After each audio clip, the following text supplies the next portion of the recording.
परळचा महाराजा हा एक वेगळ्या पद्धतीमध्ये केला यावर्षी,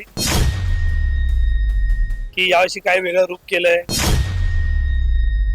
आणि आपण काय कॉन्सेप्ट चेंज केला त्यावरती. प्रत्येक मटेरियल त्याच्यामध्ये लागतं. मग त्या प्रत्येक मटेरियल मध्ये आम्हाला जीएसटी वगैरे वापरावं लागतं. त्याच्यामुळे मग असं असतं, जी पीओपीची गोणी 110 रुपये आहे ती आम्हाला 140 रुपये, 160 रुपये, 135 रुपये किंवा 235 रुपये असे पैसे आम्हाला द्यावे लागतात. आता तिकडे जी काय भुलेश्वरची घटना जी घडली तर त्याच्यामध्ये आम्ही कोणाला दोषी देऊ शकत नाही.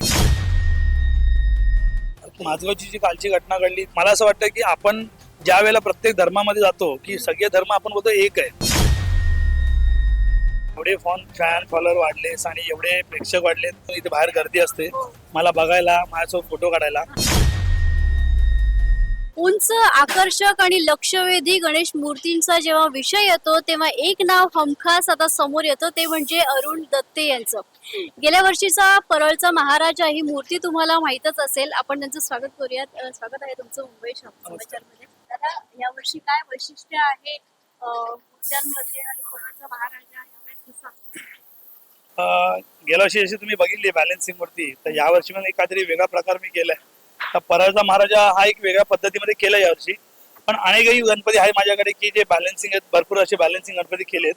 पण सगळ्या गोष्टीचा विचार करून आणि समतोल ठेवून आणि कुठल्याही गोष्टी इजा न होता, कोणाला इजा न होता, अशा गोष्टीचा जो भार ठेवून मी तो गणपती केले, साकारलेत.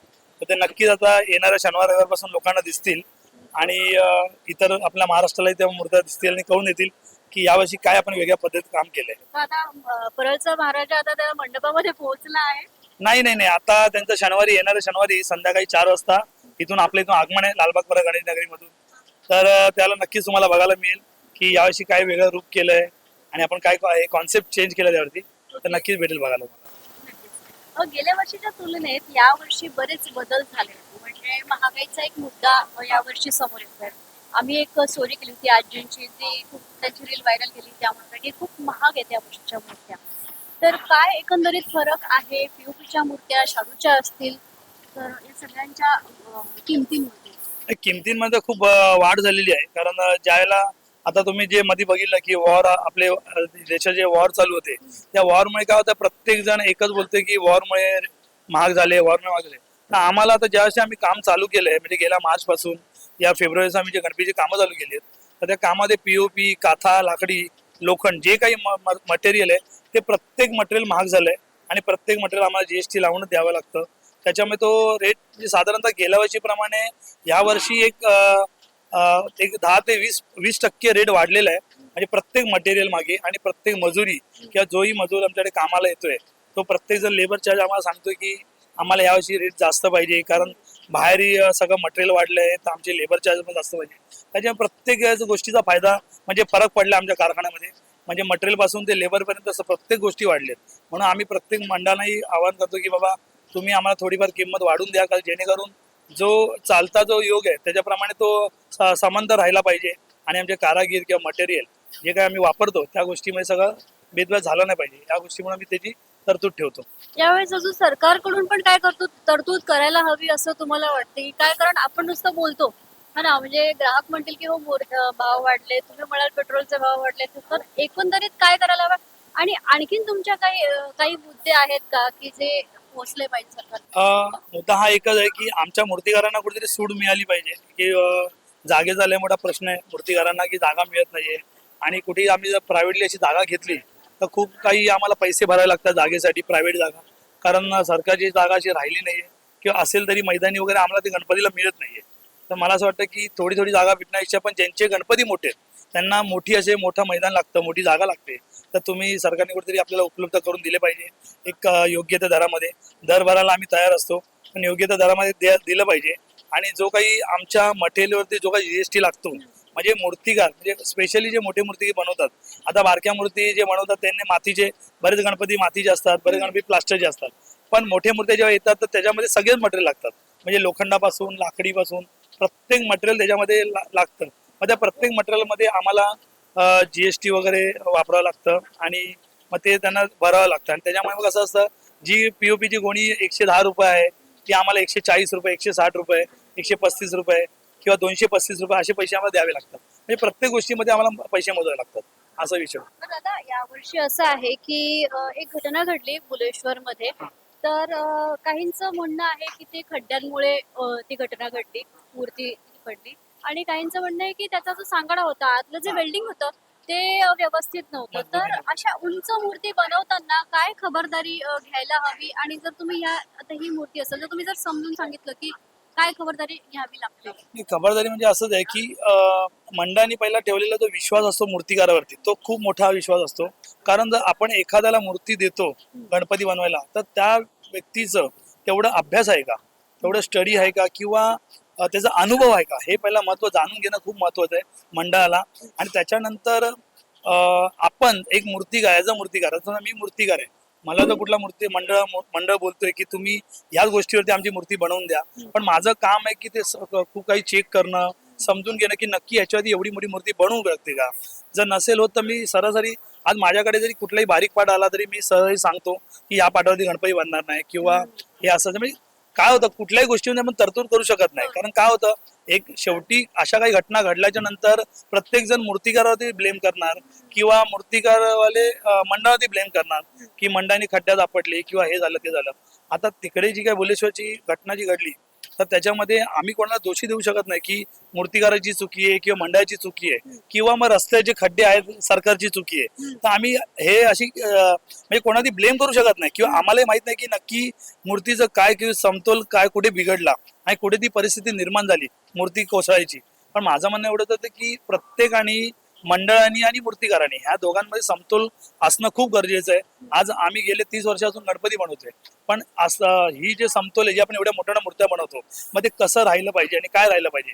आणि मूर्तिकारांनी पण त्या गोष्टी, म्हणून मी प्रत्येक काल पण एका ह्याच्यात बोललो मी, प्रत्येक मूर्त्यांनी आपलं आवाहन केलं पाहिजे की मंडळाला की तुम्ही सगळ्या गोष्टीची म्हणजे पाठ असू दे, तुमच्या गणपतीचा टेबल असू दे, तो व्यवस्थित राहिला पाहिजे आणि मूर्तिकारांनी त्या गोष्टीची खबरदारी घेतली पाहिजे. आज जर आपण एवढी मोठी मूर्ती करतोय, मूर्ती ओली आहे किंवा कमी वेळामध्ये झाली आहे, तर मग तिची संकल्पना कशी झाली पाहिजे, म्हणजे जर मटेरियल किती हेवी पाहिजे, पार्ट किती हेवी पाहिजे, किंवा त्याला सपोर्ट कुठे पाहिजे, आणि आपण कशा पद्धतीमध्ये त्या गोष्टी त्याला फिटिंग करतोय, तर ह्या सगळ्या गोष्टी त्या मूर्तिकारांनी ती दक्षता घेतली पाहिजे. तर आपण कुठल्या मूर्तिकाराला दोष देऊ शकत नाही. प्रत्येक मूर्तिकार चांगले आहेत, प्रत्येक नवीन नवीन यंगस्टर आहेत. आज तेही मुलं जी होती तोही मूर्तिकार चांगला आहे अनिकेत वगैरे, पण ह्यांनी सगळ्या गोष्टी दक्षता घेऊन प्रत्येकाला सपोर्ट केलं पाहिजे, माझं म्हणणं एवढंच आहे. आणि प्रत्येक मंडळाने कुठल्याही मूर्ती बनवायच्या आधी त्या मूर्तिकाराशी बसून त्या गोष्टीवरती चर्चा केली पाहिजे की आपली मूर्ती जर अशा पद्धतीत आहे तर आपण काय गोष्टीचा संयम पाळायला पाहिजे, किंवा आपल्या गोष्टी कुठलं नियोजन केलं पाहिजे, की कशी वेल्डिंग पाहिजे, काय पाहिजे. आणि अनुभव हा खूप मोठा आहे. म्हणून मी प्रत्येक मूर्तीला बोलतो की तुम्ही जर नौकी असाल तर तुम्हाला जर एखाद्याचा गायडन्स घ्यायचा असेल तर कधी कमीपणा घेऊ नका. जर तुमच्यापेक्षा कोण जो वरिष्ठ असतील या कोण अनुभवी असेल तर तुम्ही नक्कीच त्यांच्यासोबत चर्चा करा की मी एवढी मोठी गणपती बनवली का. प्रत्येक जण आज मूर्तिकार बनतोय आणि बनलेही पाहिजे, आणि ह्या क्षेत्रात कोण ना कोण पुढे येत राहणार.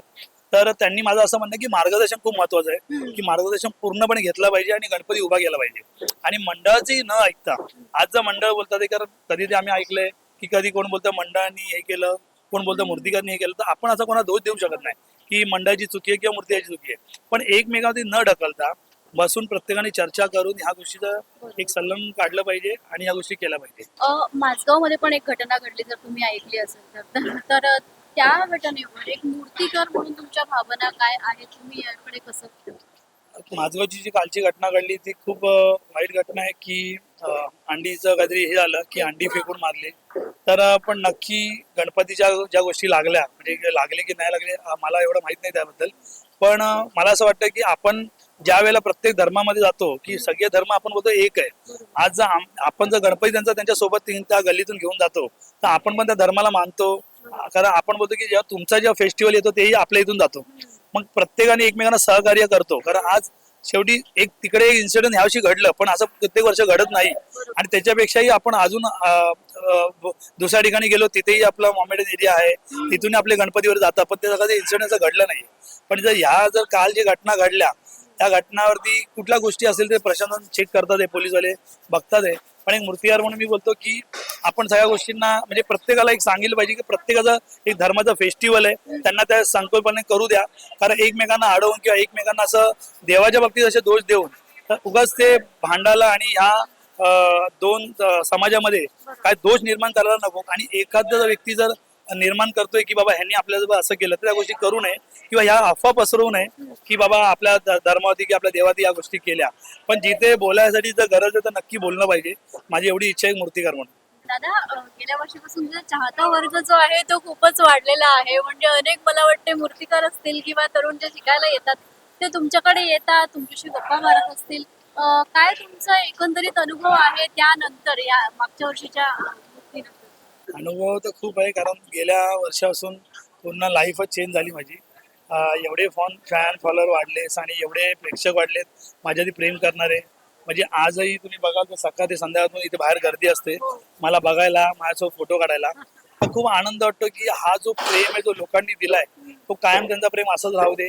आणि जी यंगस्टर आहेत त्यांना मी नेहमी बोलतो की या माझ्याकडे शिका, काम करा. तर एक वेळा आमची होती की आम्ही लोकांच्या दरवाजा जाऊन गणपती बघायचो, पण मला असं वाटतं की प्रत्येकाने माझ्या इथे येऊन संधी घ्यावी आणि हे करावं. आणि त्यांचं जे अख्ख्या महाराष्ट्राचं जे प्रेम आहे गणपतीवरती, पण त्यांनी प्रत्येक मूर्तिकारावरती असंच प्रेम द्यावं जसं मला प्रेम दिलंय.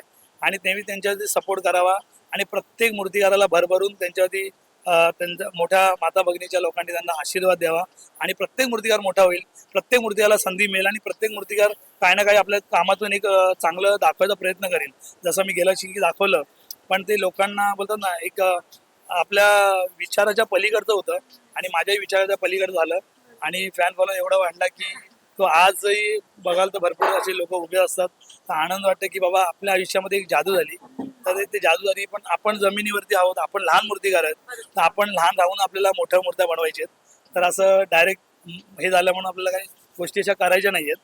त्याच्यामुळे आपण तर मी विचार करतो की बाप्पांनी अशाच कृपा करावी आणि माझ्याकडून अशा चांगल्या मूर्त्या घडवून घ्यावा आणि लोकांचं प्रेम अजून माझ्यावरती वाढवून. नक्कीच नक्कीच, खूप खूप शुभेच्छा तुम्हाला आणि तुमच्या संपूर्ण या कारागिरांना.